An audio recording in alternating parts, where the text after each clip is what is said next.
ಜೀವನ ಸಮಸ್ಯೆ ಅಲ್ಲ, ಜೀವನ ಸಂಭ್ರಮ. ಹುಡುಕ್ಬೇಕಾಗಿರೋದು ಕಳೆದೋಗಿರೋದನ್ನ. ಏನು ಹುಡುಕ್ತೀರಾ? ನಿಮ್ಮಲ್ಲೇ ಇದೆ.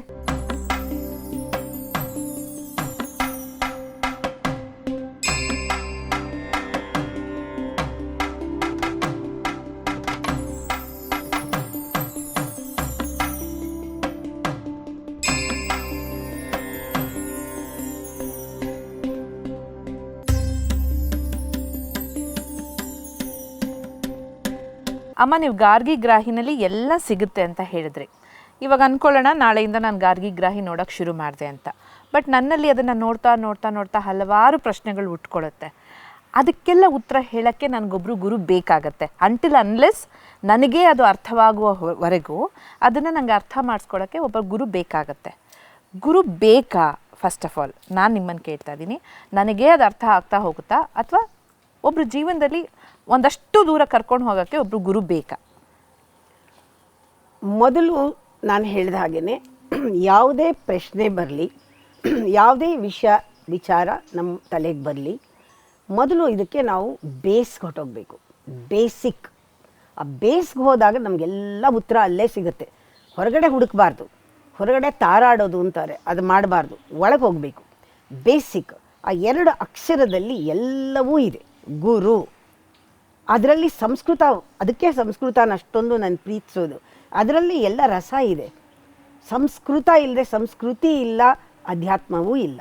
ಒಳಗಡೆ ನೋಡಿದಾಗ ಗುರು ಅಂದರೆ ಕತ್ತಲನ್ನು ಹೋಗಿಸೋದು. ರು ಗು 2 ಅಕ್ಷರದಲ್ಲಿ ಅದು. ಏನು ಕತ್ತಲು ಅಂದರೆ ನನಗೆ ಗೊತ್ತಿಲ್ಲದೆ ಇರೋದೇ ಕತ್ತಲು. ನನಗೆ ಗೊತ್ತಾಗಬೇಕು. ಗೊತ್ತಿರೋದು ಗೊತ್ತಿಲ್ಲ, ಅಜ್ಞಾನ. ಅದನ್ನು ಹೇಳ್ತಾರೆ. ಗೊತ್ತಾದರೆ ಜ್ಞಾನ. ಎರಡೇ ಹಿಡ್ಕೋಬೇಕು. ಆದರೆ ತುಂಬ ಜನ ನಂಗೆ ಗೊತ್ತಿಲ್ಲ ಅಂತ ಒಪ್ಕೊಳ್ಳಲ್ಲ. ಗೊತ್ತಿಲ್ಲ ಅಂತ ಗೊತ್ತಾದರೆ ಫಸ್ಟ್ ಜ್ಞಾನ ಅದು. ನನಗೆ ಗೊತ್ತಿಲ್ಲ ಅಂತ ಗೊತ್ತಾಯಿತು, ಇದು ಮೊದಲನೇ ಜ್ಞಾನ. ಗುರು ಅಲ್ಲಿ ನಿಮ್ಮ ಒಳಗಡೆ ಕೆಲಸ ಮಾಡೋಕ್ಕೆ ಶುರು ಮಾಡ್ತಾನೆ. ಗುರು ಅಂದರೆ ವ್ಯಕ್ತಿ ಅಲ್ಲ. ಗುರು ಅಂದರೆ ಒಂದು ಪರ್ಸನ್ ಅಲ್ಲ, ಒಂದು ಬೀಯಿಂಗ್ ಅಲ್ಲ, ಒಂದು ಶಕ್ತಿ, ಒಂದು ಪವರ್, ಒಂದು ಲೈಟ್, ಒಂದು ದೊಡ್ಡ ಶಕ್ತಿ. ಅದು ಎಲ್ಲಿ ಇಲ್ಲ, ಎಲ್ಲರಲ್ಲೂ ಇದೆ. ಆ ಕ್ರಿಯೇಟಿವಿಟಿ ನಮಗೆ ಬಂದಿರೋದು ಆ ಪಾಯಿಂಟಿಂದಾನೆ. ನಾವು ಮೇಂಟೈನ್ ಮಾಡ್ತಿರೋದು ಪ್ರತಿಯೊಂದು ಬಾಡಿ, ಮೈಂಡ್ ಎಲ್ಲ ಅದರಿಂದಾನೆ. ನಮ್ಮಲ್ಲಿ ಡಿಸ್ಟ್ರಕ್ಷನ್ ಅದೇನೆ. ಬ್ರಹ್ಮ, ವಿಷ್ಣು, ಮಹೇಶ್ವರ ಎಲ್ಲ ಅದೇನೆ. ನಮ್ಮಲ್ಲಿ ಆ ಬೀಜ ರೂಪವಾಗಿ ಎಲ್ಲರಲ್ಲೂ ಆ ಗುರು ಅನ್ನೋದು ಇದ್ದೇ ಇದೆ. ಇಲ್ಲದೆ ಇರೋದು ಇಲ್ಲವೇ ಇಲ್ಲ, ಜಾಗನೇ ಇಲ್ಲ. ಹಾಗೆ ಅವನು ಸರ್ವಾಂತರ್ಯಾಮಿ ಅಂತ ಹೇಳ್ತಾರೆ. ಸರ್ವಾಂತರ್ಯಾಮಿನ ನೀವೆಲ್ಲಿ ನೋಡ್ತೀರಾ? ಅಂತರ್ಯಾಮಿಯಲ್ಲಿ ನೋಡ್ತೀರಾ. ಆ ಅಂತರ್ಯಾಮಿಯನ್ನು ಆ ಗಾರ್ಗಿ ಗ್ರಾಹಿ ಬೆಟ್ಟು ಮಾಡಿ ತೋರಿಸುತ್ತೆ. ಇದು ಅಂತರ್ಯಾಮಿ, ಇದು ನಿನ್ನ ಗುರು.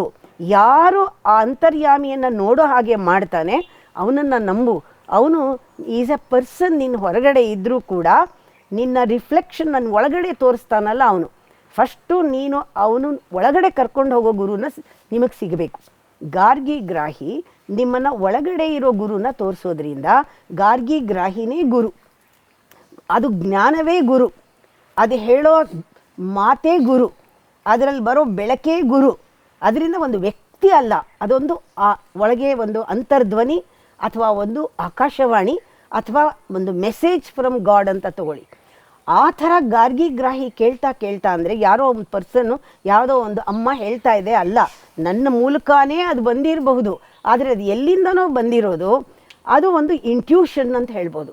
ಆ ರೀತಿ ಯಾರು ಇಂಟ್ಯೂಷನ್ಗೆ ಓಪನ್ ಅಪ್ ಆಗಿರ್ತಾರೆ, ಯಾರು ತಮ್ಮ ಬುದ್ಧಿಯನ್ನು ಉಪಯೋಗಿಸದೆ ಶುದ್ಧ ಬುದ್ಧಿಯಿಂದ ಆ ಒಂದು ಆ ಯೂನಿವರ್ಸ್ನ ಕನೆಕ್ಟ್ ಮಾಡ್ತಾರೆ, ಯಾರು ಆ ಯೂನಿವರ್ಸ್ನಲ್ಲಿ ಆ ಪರಬ್ರಹ್ಮ ಸ್ವರೂಪವನ್ನು ಅರ್ಥ ಮಾಡಿಕೊಂಡು ಅವ್ರ ಮೂಲಕ ಅದೇನು ಕೇಳಿಸ್ತಾ ಇದೆ ಅದನ್ನು ಯಾರು ಟ್ರಾನ್ಸ್ಕ್ರಿಪ್ಟ್ ಮಾಡಿ ಹೇಳ್ತಾರೆ, ಅವರೇ ಗುರು.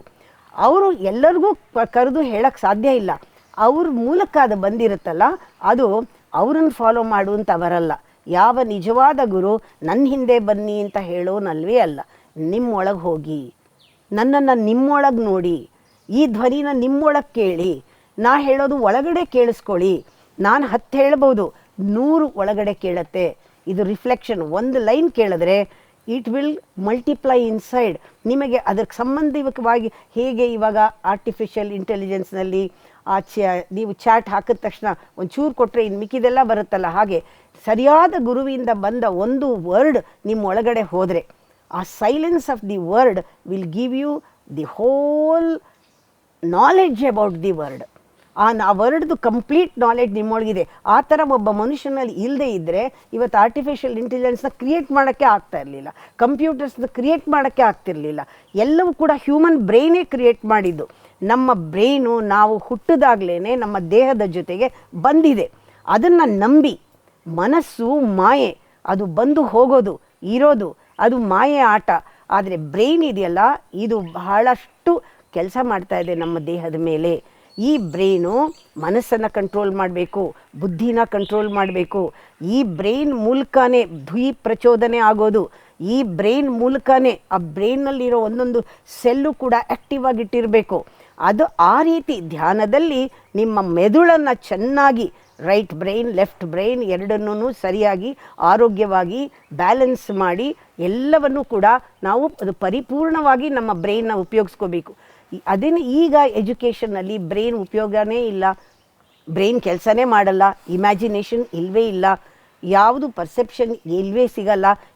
ಎಲ್ಲನೂ ಕೂಡ ಏನಾಗಿದೆ, ವಾಪಸ್ ಇವಾಗ ಎಲ್ಲವನ್ನೂ ಯಾರೋ ಒಬ್ಬರು ತುರ್ಕಿಟ್ಟಿದ್ದಾರೆ ಮಿಷನ್ನಲ್ಲಿ. ಆ ಮಿಷನ್ ಮಾತು ಕೇಳಿಕೊಂಡು ನಾವು ಒಂದು ಹ್ಯಾಂಡ್ ರೈಟಿಂಗೂ ಬರೆಯಲ್ಲ, ಓದೋದೂ ಇಲ್ಲ, ಏನೂ ಮಾಡಲ್ಲ.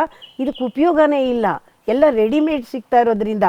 ಆದರೆ ಹಿಂದಿನ ಒಂದು ಗುರುಕುಲದಲ್ಲಿ ಆ ಗುರು ಕೊಡ್ತಾ ಇದ್ದಿದ್ದು ಜ್ಞಾನ ಏನು ಅಂದರೆ, ನಿನ್ನಲ್ಲೇನೆ ಅಕ್ಷರಗಳು ಫಾರಮ್ ಆಗುತ್ತೆ, ಯಾವ ರೀತಿ ನಿನ್ನಲ್ಲೇನೆ ಪದಗಳು ಯಾವ ರೀತಿ ಬರುತ್ತೆ, ಆ ಭಾವ ಯಾವ ರೀತಿ ತುಂಬತ್ತೆ, ಅದು ಯಾವ ರೀತಿ ವಾಕ್ಯಗಳಾಗತ್ತೆ, ಯಾವ ರೀತಿ ಭಾಷೆ ಬರುತ್ತೆ, ಎಲ್ಲವೂ ಕೂಡ ಗುರು ಒಳಗಡೆಯಿಂದ ಹೇಗೆ ಕೆಲಸ ಮಾಡುತ್ತೆ. ಇವಾಗ ಹೇಗೆ ಕೆಲಸ ಮಾಡ್ತಿದೆಯೋ ಆ ಥರ ಡಿಸ್ಕವರಿ ಒಳಗಡೆ ನಡೀತಾ ಇತ್ತು. Just self discovery. ಗುರು ಸೆಲ್ಫ್ ಡಿಸ್ಕವರಿ ಮಾಡಿಸ್ತಾನೆ, ಅಥವಾ ಸೆಲ್ಫ್ ಟ್ರಾನ್ಸ್ಫಾರ್ಮೇಷನ್ಗೆ ಏನು ಬೇಕೋ ಸೆಲ್ಫ್ ಸ್ಟಡಿಗೆ ಹೆಲ್ಪ್ ಮಾಡ್ತಾನೆ. ನಿನಗೆ ಮೂರನೇ ಕಣ್ಣನ್ನು, ಅರಿವಿನ ಕಣ್ಣನ್ನು ಕೊಡ್ತಾನೆ. ನಿನಗೆ ಸೂಕ್ಷ್ಮವಾದ ಮೌನವಾದ ಭಾಷೆಯನ್ನು ಅರ್ಥ ಮಾಡಿಸ್ತಾನೆ. ಅಂಥವನು ನಿಜವಾದ ಗುರು. ನಿಜವಾದ ಗುರು ಅಂದರೆ ಪರ್ಸನ್ ಅಲ್ಲ, ಅವನು ಅವನ ಮಾತಿಂದ, ಅವನ ಜ್ಞಾನದಿಂದ, ಅವನ ತಿಳುವಳಿಕೆಯಿಂದ, ಅರಿವಿಂದ ನಿನ್ನನ್ನು ನೀನು ನೋಡ್ಕೊಳ್ಳೋ ಹಾಗೆ ಮಾಡ್ತಾನೆ. ಸತ್ಯ ನೋಡೋ ಹಾಗೆ, ದರ್ಶನ ಮಾಡೋ ಹಾಗೆ ಕಣ್ಣನ್ನು ಕೊಡ್ತಾನೆ, ಬೆಳಕನ್ನು ಕೊಡ್ತಾನೆ, ದಾರಿ ತೋರಿಸ್ತಾನೆ, ಒಳಗಡೆ ಹೋಗೋ ಹಾಗೆ ಮಾಡ್ತಾನೆ. ಈ ಥರ ಗುರು ಅಂದರೆ ಒಂದು ದೊಡ್ಡ ಮೀನಿಂಗ್ ಇದೆ. ಅಥವಾ ಸುಮ್ಮನೆ ಒಂದು ಪೀಠದ ಮೇಲೆ ಕೂತ್ಕೊಂಡ್ಬಿಟ್ಟು ಗುರು ಆಗೋಕ್ಕಾಗಲ್ಲ. ಅದಕ್ಕೆ ತುಂಬ ಒಂದು ಕ್ವಾಲಿಟಿ ಬೇಕಾಗತ್ತೆ, ಒಂದು ಸಂಸ್ಕಾರ ಬೇಕಾಗತ್ತೆ, ಒಂದು ಪರಿಪೂರ್ಣತೆ ಬೇಕಾಗತ್ತೆ, ಕಮಿಟ್ಮೆಂಟ್ ಬೇಕಾಗತ್ತೆ, ಲೈಫ್ ಬಗ್ಗೆ ಥ್ರಾಬಿಂಗ್ ಆ ಒಂದು ಸ್ಪಂದನ ಬೇಕಾಗತ್ತೆ. ಎಲ್ಲವೂ ಒಂದು ರೀತಿಯ ಗುರು ಅಂದರೆ ಒಂದು ತುಡಿತ ಅಂತಲೇ ತಗೋಬೇಕು. ಆ ಥರ ಇರೋ ಹೃದಯದವನು ನಿಮಗೆ ಸಿಗೋದು ಭಾಳ ರೇರು. ನಮಗೆ ಫೋಟೋನಲ್ಲಿ ಗುರುಗಳು ಸಿಗ್ತಾರೆ, ಲಿವಿಂಗ್ ಗುರು ಸಿಗೋದು ತುಂಬ ರೇರು. ನಾನು ಆ ಗಾರ್ಗಿ ಗ್ರಾಹಿನೇ ಗುರು ಅಂದ್ಕೊಂಡಿರೋದು. ಓದ್ತಾ ಇದ್ದರೆ ಭಗವದ್ಗೀತೆಯಲ್ಲಿ ಭಗವದ್ಗೀತೆನೇ ಗುರು. ಗುರುನ ನಾವು ಒಳಗಡೆ ಕಂಡುಕೊಂಡವ್ರಿಗೆ ಪಾಠ ಕಲಿಯೋ ಜಾಗದಲ್ಲೆಲ್ಲ ಗುರು ಕಾಣಿಸ್ತಾರೆ. ಅವ್ರ ಕೆಲಸದವರಿಂದ ಕಲಿಬೋದು, ಸ್ನೇಹಿತರಿಂದ ಕಲಿಬೋದು, ಅವರಿಂದ ಎಲ್ಲರಿಂದನೂ ನಮಗೆ ಪಾಠ ಸಿಗ್ತಾ ಇರುತ್ತೆ. ಆ ಗುರು ಅನ್ನೋದು ಅಂಥ ದೊಡ್ಡ ವಿಶಾಲವಾದದ್ದು. ಒಂದು ಪರ್ಸನ್ಗೆ ಲಿಮಿಟ್ ಮಾಡಬಾರ್ದು. ಗುರು ಶಿಷ್ಯ, ನಿಜವಾದ ಗುರು ಆಗಿದ್ದವನು ಶಿಷ್ಯನೂ ಆಗಿರ್ತಾನೆ. ಶಿಷ್ಯ ಗುರು ಎರಡು ಒಂದು ನಾಣ್ಯದ ಎರಡು ಮುಖ. ಯಾರು ಸರಿಯಾದ ಶಿಷ್ಯ ಕಲಿಕೆಗೆ ನಿಂತ್ಕೊಂಡು ಕಲಿತಾ ಇರ್ತಾನೆ, ಅವನು ಗುರುನೂ ಆಗಿರ್ತಾನೆ. ಗುರು ಆಗ್ತಾ ಬೆಳೀತಾ ಶಿಷ್ಯ ಆಗ್ತಾ ಇರಬೇಕು, ಶಿಷ್ಯ ಬೆಳಿಬೇಕು, ಗುರು ಆಗಬೇಕು. ಗುರು ಶಿಷ್ಯ ಅನ್ನೋದಕ್ಕೆ ಬೇರೆ ಭೇದನೇ ಇಲ್ಲ, ಎರಡು ಒಂದೇ ಅಂತ ಗೊತ್ತಾಗುತ್ತೆ ಅದು ಕೊನೆಯಲ್ಲಿ. ಹಾಗೆ ಗುರು ಅನ್ನೋದು ಭಾರಿ ದೊಡ್ಡದದು, ಅದನ್ನು ಮಾತಾಡೋಕ್ಕೆ ವರ್ಡ್ಸ್ನಲ್ಲಿ ಹಾಕೋಕ್ಕೆ ಸಾಧ್ಯವೇ ಇಲ್ಲ. ಅಮ್ಮ, ಇವಾಗ ನೀವು ಮಾತಾಡ್ತಾ ಹೇಳಿದ್ರಿ ಸೆಲ್ಫ್ ಸ್ಟಡಿಗೆ ಗುರು ಪ್ರೇರೇಪಣೆ ನೀಡ್ತಾನೆ. ಅದು ಒಳಗಿನ ಗುರು ಆಗಿರ್ಬೋದು, ಹೊರಗಿನ ಗುರು ಆಗಿರ್ಬೋದು ಅಂತ. ಈ ಸೆಲ್ಫ್ ಸ್ಟಡಿ ಮಾಡೋಕ್ಕೆ ಒಂದಷ್ಟು ಕಮಿಟ್ಮೆಂಟ್ ಇರಬೇಕು, ಸಿದ್ಧತೆ ಇರಬೇಕು ಅಂತಲೂ ಹೇಳಿದ್ರಿ. ಸಣ್ಣದಾಗಿ ಆ ಸಿದ್ಧತೆ ಕಮಿಟ್ಮೆಂಟ್ ಯಾವ ರೂಪದಲ್ಲಿರಬೇಕು ಹೇಳ್ತೀರಾ? ಸಿದ್ಧತೆ ಕಮಿಟ್ಮೆಂಟ್ಗೂ ಕೂಡ ನಾವು ಬೇಸಿಕ್ಕಾಗಿ ನಮಗೆ ಸೆಲ್ಫ್ ಕ್ವೆಶ್ಚನ್ ಕೇಳ್ಕೋಬೇಕು. ನಾನು ಯಾಕೆ ಹುಟ್ಟಿದ್ದೀನಿ ಅಲ್ಲಿಂದ ಕೇಳ್ಕೊಳ್ಳಿ. ನೀವು ಮಾಡ್ತಾ ಇರೋದೆಲ್ಲ ಲಿಸ್ಟ್ ಮಾಡ್ಕೊಳ್ಳಿ, ಕೆಲಸಗಳೆಲ್ಲನೂ. ಇದಕ್ಕೆ ಹುಟ್ಟಿದ್ದೀನಾ ನಾನು, ಇದಕ್ಕೆ ಹುಟ್ಟಿದ್ದೀನಾ ನಾನು, ಇದಕ್ಕೆ ಹುಟ್ಟಿದ್ದೀನಾ, ಇಷ್ಟಕ್ಕೆ ನಾ ಹುಟ್ಟಿರೋದು ನಾನು ಅಂತ ನಮ್ಗೆ ಉತ್ತರ ಸಿಗುತ್ತೆ ಯಾರಿಗೂ. ಅಂಥದ್ದೇನು ದೊಡ್ಡದಾಗಿ ನಾವು ಕಾರ್ಯ ಮಾಡೇ ಇರಲ್ಲ. ಇದಕ್ಕೆ ನನ್ನ ಜೀವನ ಇಷ್ಟಕ್ಕೇನಾ ಅಂದಾಗ ಇಲ್ಲ, ಏನೋ ಇರಬೇಕು, ಸಮ್ ಮಿಷನ್, ಸಮ್ ಪರ್ಪಸ್, ಏನೋ ಒಂದು ಉದ್ದೇಶ ಇರಬೇಕು ನನಗೆ ಅನ್ನೋದು ಆ ಗುರು ಸನ್ನಿಧಾನದಲ್ಲೇ ಗೊತ್ತಾಗತ್ತೆ. ಓಹೋ, ಏನೋ ಇದು ಸರಿ ಇಲ್ಲ ನಾನು ಮಾಡ್ತಿರೋದು, ಇಷ್ಟೇ ಅಲ್ಲ ಜೀವನ, ಇದು ಲಿಮಿಟ್ ಆಗಿಬಿಟ್ಟಿದ್ದೀನಿ ನಾನು ಅಂತ ಆ ಒಂದು ಯೋಚನೆಯನ್ನು ಬರೆಸೋ ಹಾಗೆ ಹೊರಗಡೆಯಿಂದ ಅವನು ಮೋಟಿವೇಟ್ ಮಾಡಿ ಒಳಗಡೆ ಇನ್ಸ್ಪೈರ್ ಮಾಡೋ ಹಾಗೆ ಕನೆಕ್ಟ್ ಮಾಡ್ತಾನಲ್ಲ, ಆ ಗುರುವಿಗೆ ಕನೆಕ್ಟ್ ಮಾಡೋ ಶಕ್ತಿ ಇದೆ ಆ ಸೆಲ್ಫ್ ಸ್ಟಡಿ ಆಗೋಕ್ಕೆ. ಸುಮ್ಮನೆ ಅದಕ್ಕೆ ಹೇಳೋದು ಗುರು ಸನ್ನಿಧಾನ ಅಂತ. ಗುರುವಿನ ಹತ್ತಿರ ಬಂದ್ರೇನೆ ಒಳಗಡೆ ಏನೋ ಒಂದು ಯಾವತ್ತೂ ಅನುಭವ ಆಗದೇ ಇರೋ ಒಂದು ಆವರಣದಲ್ಲಿ ನೀವು ನುಗ್ಗದಂಗೆ ಅನಿಸುತ್ತೆ. ಹೊರಗಡೆ ನುಗ್ಗಿರ್ಬೋದು, ಆದರೆ ಒಳಗಡೆಗೆ. ಆಮೇಲೆ ಗುರುವಿನ ಸಂಘದಲ್ಲಿ ಇರುವಾಗ ಏನೋ ಚಿಂತನೆಗಳು, ಗುರು ಯೋಚನೆ ಮಾಡ್ತಿರೋದು ನಮಗೂ ಬರುತ್ತೆ, ಕನೆಕ್ಟ್ ಆಗುತ್ತೆ. ಇದನ್ನೆಲ್ಲ ಬಾಯಲ್ಲಿ ವಿವರಿಸೋಕ್ಕಾಗಲ್ಲ. ಎಷ್ಟೋ ಸತಿ ಯೋಚನೆಗಳು ಇದುವರೆಗೂ ಯೋಚನೆ ಮಾಡಿಲ್ಲ, ಇಂಥ ಯೋಚನೆ ಬಂತು ಅಂದರೆ ಗುರು ಆ ಒಂದು ಗ್ರೇಸ್ ಇರಬೇಕು, ಅನುಗ್ರಹ ಇರಬೇಕು. ಪ್ರತಿಯೊಬ್ಬರಿಗೂ ಅದಕ್ಕೆ ಯೋಗ್ಯತೆ ಇದೆ. Everybody deserve that. ಎಲ್ಲರಿಗೂ ಕೂಡ ಆ ಎಂಜಾಯ್ ಮಾಡುವಂಥದ್ದು, ಆ ಗುರು ಸನ್ನಿಧಾನದಲ್ಲಿ ಆನಂದ ಎಂಜಾಯ್ ಮಾಡೋದು ಎಲ್ರಿಗೂ ಹಕ್ಕಿದೆ. ಅದರಿಂದ ಫಸ್ಟು ಪ್ರಶ್ನೆ ಕೇಳ್ಕೊಬೇಕು, ನಾನು ಯಾಕಿದ್ದೀನಿ ಇವತ್ತಿನ ದಿನ ಈ ಟೈಮ್ ಟೇಬಲ್ನಲ್ಲಿ ಇಷ್ಟೇನ ಮಾಡೋದು ಇಲ್ಲ, ಏನೋ ಇರಬೇಕು. ಗುರು ಹತ್ರ ಹೊರಡ್ರೆ ಸಿಗ್ಬೋದು, ಏನೋ ಇದೆ, ನಂಗೆ ಗೊತ್ತಿಲ್ಲದೆ ಇರೋದು ಏನೋ ಇದೆ, ನಾನು ಮಾಡಿಲ್ಲದೆ ಇರೋದು ಇನ್ನೂ ಏನೋ ಬಾಕಿ ಇದೆ, ಏನೋ ಮಿಕ್ಕಿದೆ ಅಂತ ಆ ವಾಯ್ಡ್ ಹೇಳಿದೆ ಅಲ್ಲ, ಏನೋ ಒಂದು ಕ್ವಶ್ಚನ್ ಮಾರ್ಕು, ಏನೋ ಒಂದು ಸ್ಪೇಸು, ಅದು ಎಲ್ಲರಿಗೂ ಬರುತ್ತೆ, ತಾನಾಗಿ ತಾನೇ ಬರುತ್ತದು. ಅದು ಬಂದಾಗ ಅದೇ ರಿಯಲ್ ಟೈಮ್ ಅಂತ. ಆ ಮೊಮೆಂಟ್ ಈಸ್ ವೆರಿ ಇಂಪಾರ್ಟೆಂಟ್. ಯಾವಾಗ ಬರುತ್ತೆ ಅನ್ನೋದು ಪ್ರಶ್ನೆ. ಮತ್ತೆ ಅದಕ್ಕೆ ನಮಗೆ ಬರಬೇಕು. ಹೊರಗಡೆ ಎಲ್ಲನೂ ಸರಿ ಎಲ್ಲ ಇದೆ, ಆದರೂ ಇಷ್ಟೇ ಅಲ್ಲ, ಏನೋ ಇದೆ ಅಂತ ಆ ಕ್ವೆಶ್ಚನ್ ಬಂದಾಗ ಆ ಸೆಲ್ಫ್ ಸ್ಟಡಿಗೆ ಯು ಆರ್ ರೆಡಿ ಅಂತ. ಆವಾಗ ನೀವೇನು ಮಾಡ್ತೀರಾ, ಗಮನಿಸ್ಕೊಳ್ತೀರಾ, ಓ ಇದಕ್ಕಿಂತ ನಾನು ಚೆನ್ನಾಗಿರಬೇಕಾದ್ರೆ, ಈ ಸಂತೋಷ ಶಾಶ್ವತವಾಗಬೇಕಾದ್ರೆ ಈ ವಸ್ತು ಮಾತ್ರ ಅಲ್ಲ, ಇನ್ನೇನು ಪಡ್ಕೊಂಡ್ರೆ ನಾನು ಇನ್ನೂ ಯಾವಾಗಲೂ ಆನಂದವಾಗಿರಬಹುದು.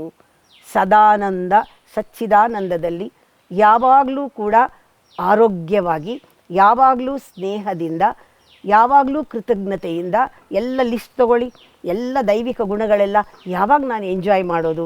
ಈ ಥರ ಬಂದಾಗ ನಿಮ್ಮಲ್ಲಿ ಆ ಒಂದು ಅಪೂರ್ಣತೆಯಿಂದ ಪೂರ್ಣತ್ವಕ್ಕೆ ಹೋಗುವಂತಹ ಒಂದು ದಾಹ, ತವಕ, ಜಂಪ್ ತಗೊಳ್ಳೋದು, ಲೀಪ್ ತಗೊಳ್ಳೋದು, ಇಲ್ಲ ನಾನೇನೋ ಮಾಡಬೇಕು ಅನ್ನೋ ಹುಮ್ಮಸ್ ಬರೋದು, ಉತ್ಸಾಹ ಬರೋದು ಎಲ್ಲ ಶುರು ಆಗುತ್ತೆ. ಅದೇನೇನೆ ಸೆಲ್ಫ್ ಸ್ಟಡಿನಲ್ಲಿ.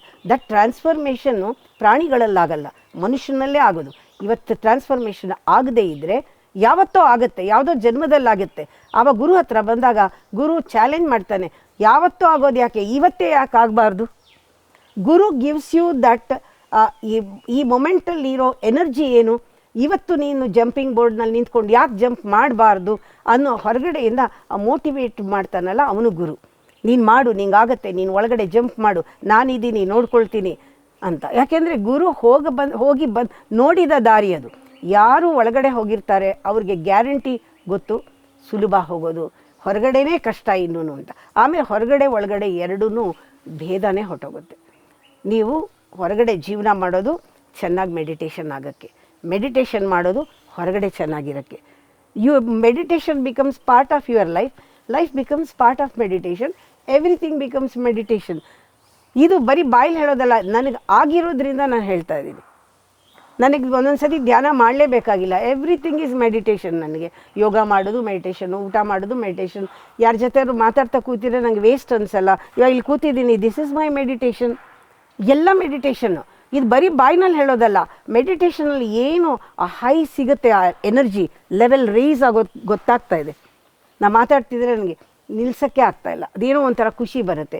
ಯಾವುದ್ರಲ್ಲಿ ಖುಷಿ ಬರುತ್ತೆ, ಯಾವುದು ಸಂಭ್ರಮಿಸ್ತೀವಿ ನಾವು, ಯಾವುದನ್ನು ಆನಂದಿಸ್ತೀವಿ, ಯಾವುದು ನಮ್ಮ ಒಳಗಡೆ ಇರೋದನ್ನು ಹೊರಗಡೆ ಎಕ್ಸ್ಪ್ರೆಸ್ ಮಾಡುತ್ತೆ, ಯಾವುದು ರೀಚ್ ಆಗುತ್ತೆ, ಯಾವುದು ಹರಡ್ಕೊಳ್ಳುತ್ತೆ, ಯಾವುದು ಪಸರಿಸುತ್ತೆ, ಯಾವುದನ್ನು ನಾವು ಆಕ್ಯುಪೈ ಮಾಡ್ಕೊಳ್ತೀವಿ, that space is abundant, it's unlimited. ಅದು ಮುಗೀತು ಅಂತಲೇ ಇಲ್ಲ.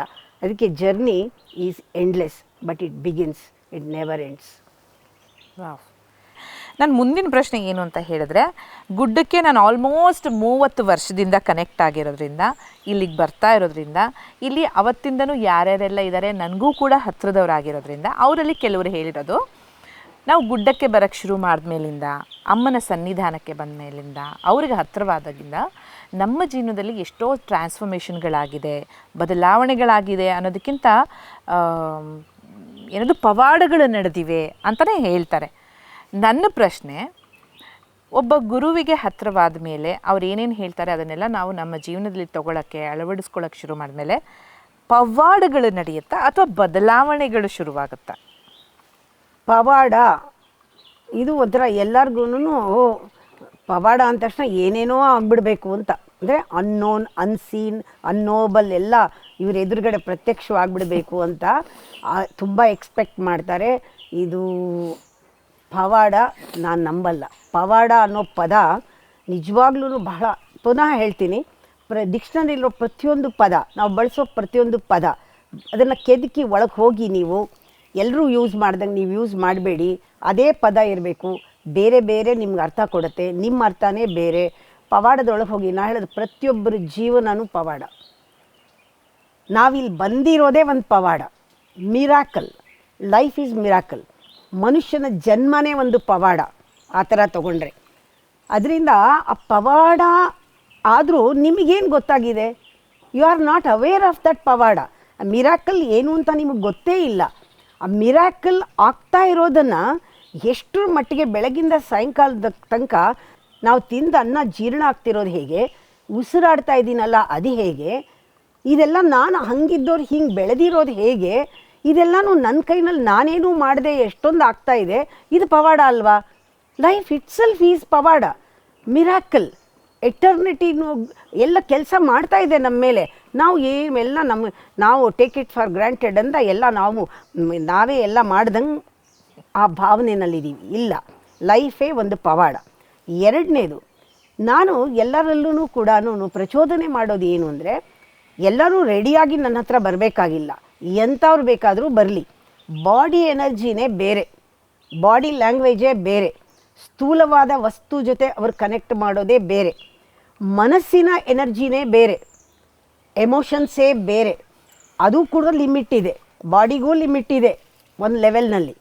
ಆಮೇಲೆ ಬುದ್ಧಿನೂ ಅಷ್ಟೇ, ಒಬ್ರದ್ದು ಜಾಸ್ತಿ ಒಬ್ರದ್ದು ಕಮ್ಮಿ. ನಾನು ಅದನ್ನೂ ಡೀಲ್ ಮಾಡಲ್ಲ. ಬುದ್ಧಿನೂ ಮುಟ್ಟಲ್ಲ, ದೇಹನೂ ಮುಟ್ಟಲ್ಲ, ಮನಸ್ಸು ಮುಟ್ಟಲ್ಲ. ನನಗೆ 2-3 ಮೈಲಿಗೇನೆ. ಆದರೆ 4ನೇದು ಒಂದಿದೆ, ಅಹಂಕಾರ.